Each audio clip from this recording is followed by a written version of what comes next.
Hello, Green Lawn family. I hope that you are doing well. I hope this message finds you and your family having a great week. As a kid, I grew up an avid listener of the a cappella singing group. I listened to them every day. I had all their albums compiled into one little area, and I'd listen to them all the time. But as I grew up, as I kind of ventured away from home, for some reason I stopped listening to them. But in the midst of coronavirus, in the midst of everything going on, I've kind of found myself drawn back in to their albums. And I found myself drawn back to them because of the message that they bring, because of the message that their song revolves around.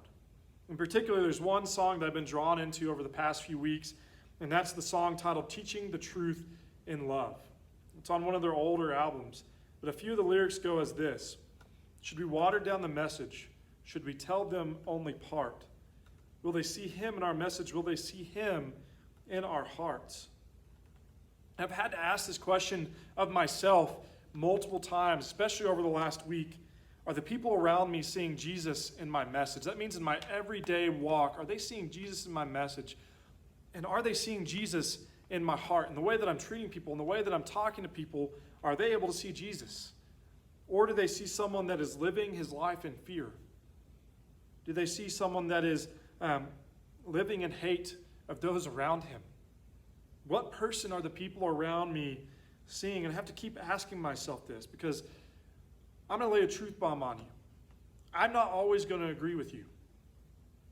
And the funny thing is, you're not always going to agree with me. Right? But I think there's one thing that you and I can agree on that we've kind of lost sight of in this time, and that is the message that God is in control. That God is on his throne where he should be.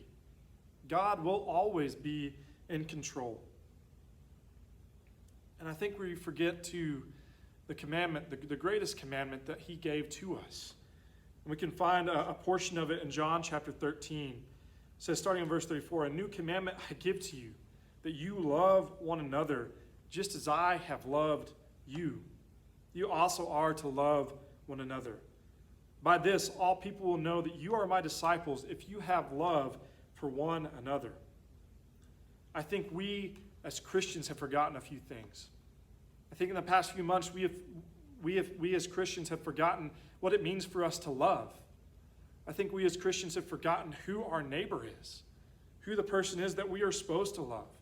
And I think ultimately that we have forgotten that God is in his throne as always, that he is in control, that he is taking care of us from every step of the way. That doesn't matter what goes on here, that doesn't matter what goes on in this world, God is in control, and nothing can take that control away from him. So I want you to remember a few things today as we leave this message. I want you to remember whose you are. And I want you to remember that he called you to love everyone around you. Even your enemies, even the people that you don't agree with, the people that you disagree with. God called you to love them. He called you to love them no matter what. Because he loves us no matter what. I think it's hard for us to be Christians that receive grace, but we don't give grace to those around us. So I want to ask you this question. Do the people around you see Jesus in your message? Do they see Jesus in your heart? And if not, what do I need to do to change that? What do I need to do to make that look differently in my everyday life? I hope that you're doing well. I hope you know that I love you, that the staff here loves you immensely. And I hope you have a great weekend.